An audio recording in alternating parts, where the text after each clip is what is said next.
আমি কই দাঁড়িয়ে যা, ও যাবে ভাই। ও ড্রাইভারই নিয়ে পাগল হয়েছে, ড্রাইভারই নিয়ে তোর কি হবে রে? ও আপনার কিছু বলিনি, ওর মাথায় এখন আর চাকরির চিন্তা নেই। আমি যদি কোনো বড় কর্মকর্তার ড্রাইভার হতে পারি আর এক রাত্রি 2 কোটি। খাইরুল, ও খাইরুল, খাইরুল, ও দোস্ত, বাড়ি আছিস? দোস্ত বলি কি, বাড়ির মধ্যে আয়। না তুই বাইরে আয়, কথা আছে তো। আয় বাড়ির মধ্যে আয়। বাইরে আয়। তুই সেজে গুজে পুরো জায়গায় বেরোচ্ছিস মনে হয় নাকি? তা তো বেরোচ্ছিলাম। তোর ভাবসা আমার কাছে ভালো মনে হচ্ছে না, বুঝেছিস? তুই কোন জায়গায় যাচ্ছিস একটু সত্যি করে আবার বল দিন যে আসলে তোর কাজটা কি? আমি ওই তো ড্রাইভিং শিখছি, ড্রাইভিং ট্রেনিং সেন্টারে যাচ্ছি, বুঝলি? মানে তুই কি নিজে গাড়ি কিনেছিস? কেন নিজে গাড়ি না কিনলে ড্রাইভার শিখা যায় না? তুই আমরা এই যে মাস্টার্স পাস করেছি, এখন আমরা বিসিএস পরীক্ষা দেব, আমরা চাকরির জন্য দৌড়াবো। দোস্ত তুই আমি একসাথে বিসিএস পরীক্ষা দেব, বড় চাকরি করব, এসব মাথার থেকে ঝেড়ে ফেলাইছি। এখন আমার কমপ্লিট সিদ্ধান্ত ড্রাইভিং শিখবো। তুই কি পাগল হয়ে গেছিস নাকি তোর মাথায় পোকা ঢুকেছে? তুই কি জানিস নে বিশেষ কেডারগের চাকরি দিচ্ছে ড্রাইভাররা? ও তোমার ওই পাগলামি মাথায় ঠিক আছে?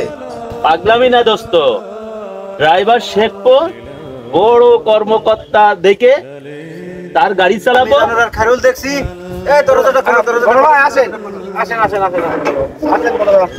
এই খাইরুল, তোমরা শহরে যাতে বললাম, এখন আমি অন্য কোথাও যেতে পারবো না, আমি এখন ওই ড্রাইভিং শিখতে যাব, আমি সেই জায়গায় যাচ্ছি, আমি খুব ব্যস্ত আছি। ওর কথাবার্তা শুনিস? ওর একটা কথা বললে আমি কোনো সময় শান্তি পাই না। আমি কই দাঁড়িয়ে যা, ও যাবে ভাই। ও ড্রাইভারই নিয়ে পাগল হয়েছে, ড্রাইভারই নিয়ে তোর কি হবে রে? ও আপনার কিছু বলিনি, ওর মাথায় এখন আর চাকরির চিন্তা নেই। দেখেননি ফেসবুকে কিসে? ওই যে একজন ড্রাইভার, সে ওই বিসিএস এর প্রশ্নপত্র ফাঁস করে এখন কোটিপতি হয়ে গেছে। তোমার লাখ লাখ টাকা খরচ করে তোমার ইউনিভার্সিটিতে পড়ালেখা শেষ করালাম, জানো একটা ছেলেপিলে পড়ালেখা শেষ করাতে গেলে কত লাগে? আর তুমি এখন ড্রাইভার হবা? ড্রাইভার বিসিএস এর একটা ক্যাডার হবি, তা না হয় তুই এখন ড্রাইভার হবি? একটা বিসিএস ক্যাডার হয়ে সারা জীবন কয় টাকা ইনকাম করে, আর আমি যদি কোনো বড় কর্মকর্তার ড্রাইভার হতে পারি আর এক রাত্রি 2 কোটি। আমি ড্রাইভিং শিখবো, ড্রাইভারই করব, এটাই আমার সিদ্ধান্ত।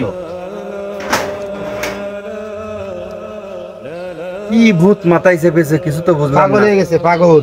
আমি তো একটা মহাবিপদে পড়ে গেলাম।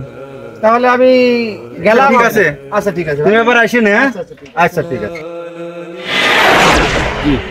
আমি ছোট ভাইটা নিয়ে খাইরুল, হ্যাঁ, ও বিসিএস পরীক্ষা দেবে, সবকিছু কমপ্লিট। এখন আর বিসিএস পরীক্ষা দেবে না, করবে কি এখন? ও ড্রাইভারই শিখবে। তাহলে এখন ওর ইচ্ছা কোনো এক বড় কর্মকর্তা যদি ড্রাইভার হতে পারে, হ্যাঁ, তাহলে নাই কি রাতারাতি কোটি কোটি টাকা ইনকাম। এই ভূত চেপেছে এই ভূত ওর মাথায় চেপে গেছে। আমি মূলত আসলাম আপনার কাছে একটু পরামর্শ নিতে। বলো। আমার একজন বলছে টাকা জোগাড় করেন, খাইরুলটা বিসিএস ক্যাডার বানাই দেওয়া যাবে না। এখন আমারও তো খুব শখ খাইরুল বিসিএস ক্যাডার হোক। অবৈধ পথ দিয়ে হাঁটা, বৈধ পথ না। এখন আসলে আমি কি করব? সব বাদ দাও, মেধার ভিত্তিতে, যোগ্যতার ভিত্তিতে খায়রুল ভালো ছেলে, ওরে পরীক্ষা দিতে হবে। আমার মনে হয় আল্লাহ ওরে সফল করে দেবে। ওসব বাজে চিন্তা ভাবনা মাথাতে ঝেড়ে দাও। বড় আশা ছিল আমার, ছোট ভাইটা একটা বিসিএস ক্যাডার বানাবো। এখন কি যে মহাবিপদে আমি পড়েছি। কোনো অবৈধ চিন্তা ভাবনা করে না, আল্লাহর উপর ভরসা রেখে সৎ নিয়েতে আগায় যেতে হবে। আল্লাহ ব্যবস্থা করে দেবে, কারণ আল্লাহ দেওয়ার মালিক।